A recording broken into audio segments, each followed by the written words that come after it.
pagi anak-anak semuanya, Papa dan Mama. Bagaimana kabarnya hari ini? Tentu kita diberi kekuatan, kesehatan oleh karena kasih Tuhan. Kita bersyukur kalau kita boleh bertemu lagi dalam ibadah kita pada pagi hari ini. Sebelumnya kita persiapkan hati kita, pikiran kita untuk kita beribadah kepada Tuhan. Kita lihat dulu persiapan kita hari ini.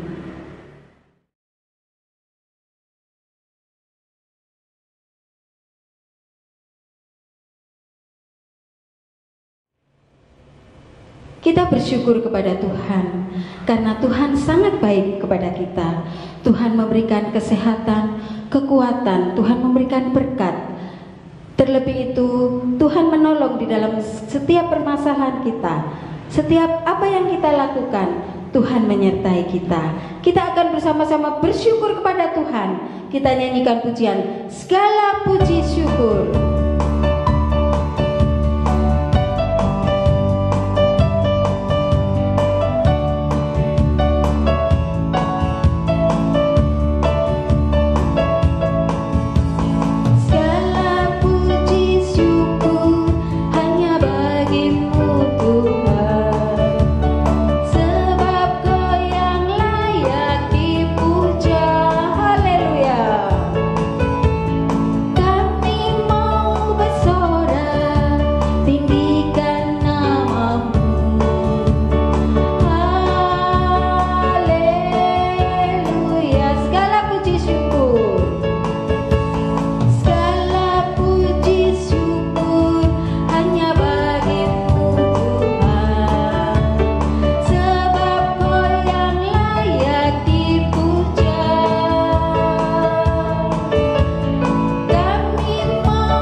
Kita tenangkan hati kita akan bersama-sama berdoa. Puji syukur kami naikkan hanya kepada Engkau ya Allah, Tuhan kami. Karena Engkau begitu baik, Engkau begitu mengasihi kami, sehingga pada pagi hari ini kami boleh bersama-sama beribadah kepada Tuhan. Meskipun kami beribadah di rumah Tuhan, tetapi kami tetap bersyukur kalau Tuhan senantiasa menyertai dan melindungi kami. Terima kasih Tuhan, pimpin ibadah kami ini dari awal, pertengahan sampai akhirnya. Kami menyerahkan hanya ke dalam kuasa kasih Tuhan. Di dalam nama Tuhan kami Yesus Kristus, kami bersyukur, kami berdoa. Amin. Kita bersyukur kepada Tuhan karena Tuhan selalu peduli pada kita. Dalam keadaan apapun, Tuhan senantiasa menolong kita. Seperti yang akan kita nyanyikan pujian ini, Tuhan menolong orang buta sehingga dia bisa melihat. Itu karena kasih Tuhan. Tuhan juga menolong kita pada saat kita susah, pada saat kita sakit. Tuhan juga menolong kita. Kita akan nyanyikan pujian Ada Orang Buta.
Dikasih Tuhan, sebentar lagi kita akan mempersiapkan hati kita untuk kita boleh mendengarkan firman Tuhan.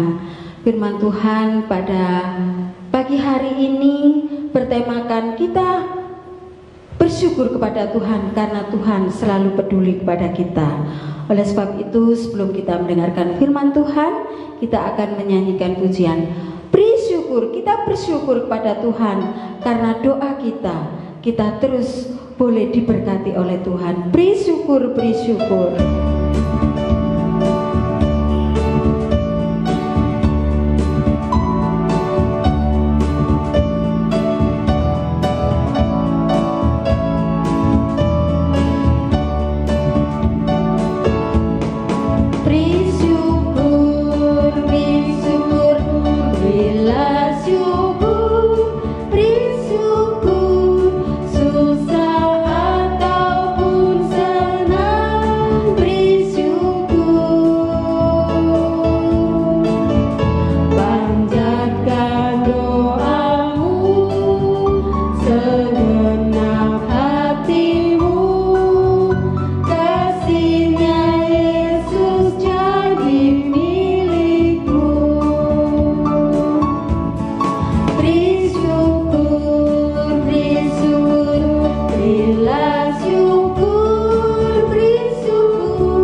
hebat, semuanya pinter. Kita akan bersama-sama mendengarkan firman Tuhan yang pada pagi hari ini akan disampaikan oleh Ibu Lukas. Kami persilakan. Shalom, selamat pagi untuk adik-adik, anak-anak semua. Bagaimana kabar kalian hari ini? Bu Lukas harap kita semuanya dalam keadaan baik dan sehat. Saya sapa juga buat papa mama yang saat ini mendampingi. Selamat pagi, shalom. Bersyukur kepada Tuhan karena kita masih bisa mendampingi anak-anak untuk sekolah minggu. Nah, anak-anak sekalian, tiba saatnya kita akan belajar firman Tuhan. Namun sebelumnya kita berdoa dulu yuk. Kita lipat tangan, kita tutup mata, kita berdoa. Tuhan Yesus, terima kasih karena pada pagi hari ini kami boleh beribadah di hadapan Tuhan. Sebentar kami akan bersama-sama mendengarkan firman Tuhan. Biar Tuhan akan menolong kami sehingga kami boleh mengerti dan memahaminya. Tolong kami untuk dapat duduk manis mendengarkan firman Tuhan. Dalam nama Tuhan Yesus Kristus kami berdoa. Amin. Nah, anak-anak semua, sebelum kita mau dengarkan firman Tuhan, kita akan bersama-sama membuka Alkitab kita. Kita buka Alkitab kita dari kitab Perjanjian Baru, Galatia 6 ayat 10. Galatia 6 ayat 10. Bu Lukas akan membacakannya bagi kita semua. Karena itu, selama masih ada kesempatan bagi kita, marilah kita berbuat baik kepada semua orang, tetapi terutama kepada kawan-kawan kita seiman. Nah, demikian firman Tuhan kita pada pagi hari ini. Nah, sebelum sama-sama kita akan belajar firman Tuhan, Bu Lukas punya foto. Ini lihat coba fotonya. Wah, ada di antara kalian yang tahu siapakah yang ada di dalam foto itu? Ada yang tahu? Coba Bu Lukas dengarkan. Wah, ada yang bisik-bisik. Ada yang katakan, itu adalah foto seorang perempuan. Wah, good job, pinter. Ya, dia adalah seorang perempuan yang sangat cantik. Tapi, kalian tahu nggak siapa dia? Dia bernama Florence Tinggal. Siapa? Coba diulangi. Iya, dia adalah Florence Tinggal. Nah, adik-adik, Florence ini ketika masih kecil dikenal sebagai anak yang baik, anak yang luar biasa. Dia dilahirkan dari seorang keluarga yang kaya, papa mamanya punya jabatan, punya kedudukan, tuh semua orang menghormati. Tetapi adik-adik, ya, seringkali Florence ini keluar rumah. Apa yang dilakukan Florence? Ada yang tahu? Wah, Florence ini keluar rumah bukan untuk jalan-jalan loh. Tetapi ternyata ketika keluar rumah, Florence ini seringkali melihat keberadaan orang-orang yang ada di sekitar rumahnya. Ketika ada orang yang butuh pertolongan, Florence ini cepat-cepat menolong. Ketika ada yang butuh bantuan, cepat-cepat Florence ini membantu. Apa yang dia bisa lakukan, dia lakukan untuk orang-orang yang butuh bantuannya. Wah, Florence punya sifat yang baik ya, selalu peduli terhadap orang-orang yang membutuhkan pertolongan. Nah, ketika Florence sudah dewasa, ini gambarnya Florence sudah dewasa ya. Nah, Florence ini menginginkan dirinya untuk menjadi seorang perawat. Ada di antara kalian yang tahu apa itu perawat? Pekerjaan apa itu perawat? Ada yang tahu? Coba ngomong. Good. Ada yang tahu? Ya, ada yang mengatakan bahwa perawat adalah orang yang pekerjaannya membantu dokter menangani pasien, merawat pasien. Pinter, good, ya. Demikian yang dilakukan oleh Florence pada waktu itu. Dan tetapi ternyata Florence ini bukan perawat biasa, perawat yang luar biasa. Karena apa? Karena dia memiliki kepedulian yang luar biasa kepada orang-orang yang sakit. Nah, adik-adik, pada waktu itu terjadi perang antara Inggris dan Rusia. Kalian pernah nonton film perang? Mengerikan ya. Wah, mungkin kita takut kalau berada di tengah-tengah peperangan. Banyak korban di sana, banyak orang terluka karena senjata. Demikian pada waktu itu, karena ada perang, banyak sekali orang-orang yang terluka, termasuk para tentara. Nah, apa yang dilakukan oleh Floren pada waktu itu? Sebagai perawat, dia berusaha menolong banyak orang. Dia berusaha mengobati dengan pengobatan yang baik, memberikan makanan tepat pada waktunya, mencucikan pakaian orang-orang yang terluka, membersihkan ruangan, dan banyak hal yang dilakukan oleh Floren sebagai seorang perawat. Dan ada satu lagi, adik-adik, yang luar biasa. Setiap hari ketika tengah malam, Floren itu selalu jalan-jalan membawa sebuah pelita kecil. Jalan-jalan kemana? Ternyata jalan-jalan ke rumah sakit, ke ruangan-ruangan di mana banyak pasien di sana. Dia akan mengamati satu-satu. Wah, ini butuh apa ya? Oh, ini butuh apa ya? Kemudian dia melakukan apa yang dia bisa lakukan. Nah, akhirnya dampaknya apa, adik-adik? Begitu banyak orang yang terluka, akhirnya sembuh akibat dari kepedulian seorang perempuan yang namanya Floren. Dan banyak orang yang senang dan bersuka cita karena apa yang sudah dibuat Floren ini.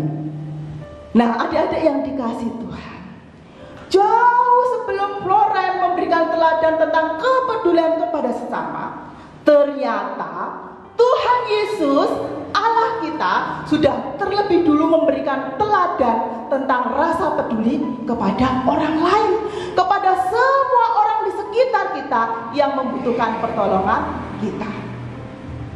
Nah, kalau kita membuka di dalam Alkitab Perjanjian Baru, di dalam kitab Markus 10 ayat 46 sampai 52, di sana ada sebuah cerita. Ketika Tuhan Yesus keluar dari kota Yeriko bersama para muridnya, di situ dikatakan begitu banyak orang yang mengikuti Tuhan Yesus. Mereka berbondong-bondong mengikuti kemana Tuhan Yesus pergi. Nah, adik-adik, di sana juga dikatakan pada saat Tuhan Yesus berjalan keluar dari Yeriko dan begitu banyak orang mengikutinya, ada seorang pengemis di pinggir jalan. Nah, kalian tahu pengemis? Pasti pakaiannya lusuh, mungkin rambutnya nggak tertata dengan baik. Banyak orang yang nggak mau dekat-dekat dia karena mungkin bau, karena sering tidak mandi dan sebagainya. Dan satu lagi, ternyata pengemis ini adalah buta, nggak bisa melihat. Ya, sudah buta, nggak bisa melihat, kemudian pekerjaannya pengemis. Aduh, kasihan sekali. Dan ketika orang-orang berbondong-bondong mengikuti Tuhan Yesus, Bartimeus mulai dengar, kok ada rame-rame ya? Siapa yang lewat? Siapa ya? Aku pengen tahu. Dan akhirnya Bartimeus ini tahu bahwa yang lewat ternyata adalah Tuhan Yesus. Kemudian dengan semangat dia berkata dan memanggil Tuhan Yesus, Tuhan Yesus, tolong aku, kasihani aku. Dia meneriakkan dengan keras suaranya supaya didengar oleh Tuhan Yesus. Nah, orang-orang yang ada di sekitarnya ternyata keganggu. Dan mereka katakan kepada Bartimeus, diam, mengganggu kamu, suaramu mengganggu, suaramu ribut. Tetapi apa yang dilakukan oleh Bartimeus? Kembali dia berteriak dengan keras, Tuhan Yesus, tolong aku, sembuhkan aku. Nah, adik-adik, apa yang dilakukan oleh Tuhan Yesus pada waktu itu? Apakah Tuhan Yesus hanya melihat, pengemis jijik, gak mau? Ataukah Tuhan Yesus, kamu mengganggu aku aja, aku mau berjalan terus? Tidak, adik-adik. Ternyata Tuhan Yesus peduli kepada orang yang dianggap rendah oleh masyarakat sekitar.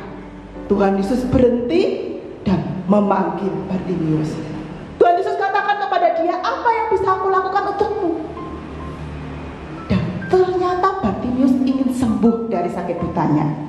Bungkas tanya, Tuhan Yesus bisa nggak sembuhkan orang yang sakit buta? Wah, bisa. Tuhan sangat bisa menyembuhkan orang sakit buta. Dan pada saat itu juga Bartimius sembuh dari sakit butanya. Dan ketika dia sembuh, dia sangat senang, dia bersuka cita, memuji Tuhan dan mengikuti perjalanan Tuhan Yesus. Nah, adik-adik yang dikasih Tuhan, di sini kita melihat ya, ternyata Tuhan Yesus sangat peduli kepada orang-orang yang butuh pertolongan dan bantuan seperti Bartimius. Dari apa yang dilakukan Tuhan Yesus mengajarkan kepada kita bahwa kita pun juga harus peduli dengan orang-orang yang ada di sekitar kita. Saat ini kita semua banyak di rumah ya. Kita bersama mama, kita bersama papa, bersama kakak, bersama adik. Nah, di sini Tuhan Yesus juga menuntut kita untuk kita juga peduli kepada orang-orang di sekitar kita. Mungkin di dalam pekerjaan seringkali mama menginginkan kita membantunya. Kalau kita peduli dengan mama kita, apa yang kita bisa lakukan? Wah, aku bisanya membantu mencuci piring. Lakukan itu. Atau menolong papa yang sedang membersihkan mobil atau sepeda motor. Apa yang bisa aku lakukan? Aku harus lakukan. Atau juga membantu menemani adik, menolong kakak dan sebagainya. Itu namanya peduli, nggak egois mementingkan diri sendiri. Atau mungkin kadang-kala kita melihat papa lagi nggak enak badan, mama lagi capek atau sakit. Apa yang kita bisa lakukan? Mari kita belajar, mungkin mereka perlu bantuan kita. Kita jaga mereka. Itu adalah salah satu contoh kita peduli kepada keluarga kita. Nah, adik-adik, nanti kalau virus coronanya sudah pergi, masa pandeminya sudah lewat, mungkin kita juga akan bersama-sama pergi ke sekolah. Nah, di sekolah kita juga akan bertemu dengan banyak teman kita. Dan Tuhan ingin kita juga peduli dengan teman-teman kita. Mungkin ada teman kita yang kesulitan dalam pelajaran. Nah, apa yang bisa kita lakukan? Nggak mau aku bantu kamu, malah diolok-olok. Nah, itu namanya bukan peduli. Kalau kita peduli, kita bantu teman kita. Apa yang dia nggak bisa, kita ajari supaya bisa. Demikian juga nanti kalau sudah masa pandemi lewat, kita bisa ke gereja bersama-sama. Mungkin ada teman kita yang pada waktu itu nggak hadir di gereja. Jangan pernah berpikir, yang penting aku datang, kamu nggak datang ya sudah, biarin. Tidak, adik-adik, kita harus peduli kepada teman-teman kita. Kalau mereka tidak hadir, coba kita telepon, kenapa kamu kok nggak datang? Atau bahkan lebih baik lagi kalau kita kunjungi mereka, sehingga mereka merasa, wah ternyata aku ini loh diperhatikan.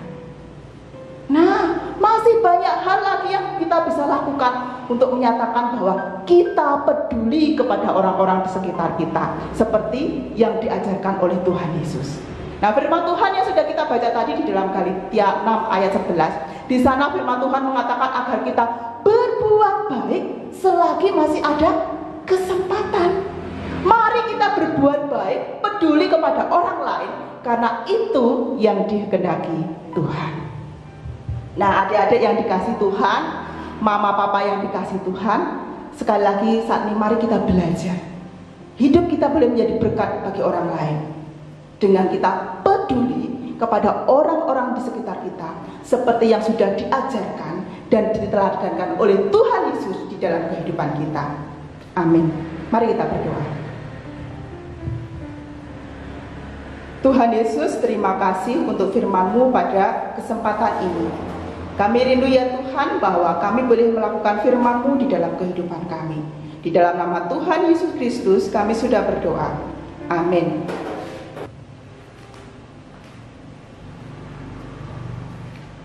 Mari adik-adik kita bersama-sama masuk di dalam doa syafaatnya. Semuanya tenang, lipat tangan, tutup mata, kita berdoa.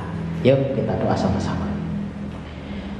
Bapa kami yang ada di surga, kami bersyukur pada pagi hari ini Engkau telah memberkati persekutuan dan ibadah kami. Kami percaya lewat pujian, doa, bahkan firman Tuhan menguatkan kami semua. Pada pagi ini Bapa, kami bersama-sama berdoa secara khusus bagi anak-anak kami yang ada di rumah, yang sekarang ini sedang melakukan belajar di rumah. Mari Bapa, Engkau memberkati mereka. Berkati khususnya dalam masa-masa mereka menghadapi PTS atau penilaian tengah semester. Kami mohon Tuhan memberkati anak-anak kami ini, memberkati persiapan mereka, memberkati belajar mereka. Sekalipun ada di rumah, kami percaya dengan semangat, dengan ketekunan, mereka akan menjadi anak-anak yang pandai, anak-anak yang pintar, anak-anak yang memuliakan Tuhan. Berkati mereka, berikan kesehatan dan kekuatan. Demikian juga ya Bapa, bagi orang tua kami, khususnya di masa pandemi ini, masa-masa di mana kami diliputi oleh ketakutan dan kecemasan. Tapi kami percaya bahwa kami punya Tuhan yang memelihara kami. Berkati orang tua kami, papa, mama kami, agar mereka tetap kuat dan sehat membimbing kami anak-anak Tuhan. Agar lewat mereka ya Tuhan, hidup kami hidup menyenangkan hati Tuhan. Berkati ya Tuhan untuk pekerjaan orang tua kami, papa, mama kami. Berkati juga iman mereka. Terima kasih Bapa, dan pada hari ini kami bersyukur karena Tuhan telah memimpin ibadah kami dari awal hingga selesainya. Kami percaya Tuhan memberkati ibadah ini, dan kami menutupnya ibadah ini di dalam nama Tuhan Yesus. Kami berdoa dan bersyukur. Haleluya. Amin. Demikian anak-anakku semua yang saya kasih dalam Tuhan, ibadah kita telah selesai.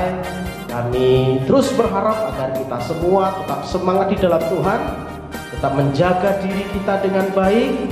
Jangan lupa berdoa, dan ingat setiap kali keluar rumah harus mengenakan masker ya. Cuci tangan, jaga jarak. Tuhan Yesus memberkati.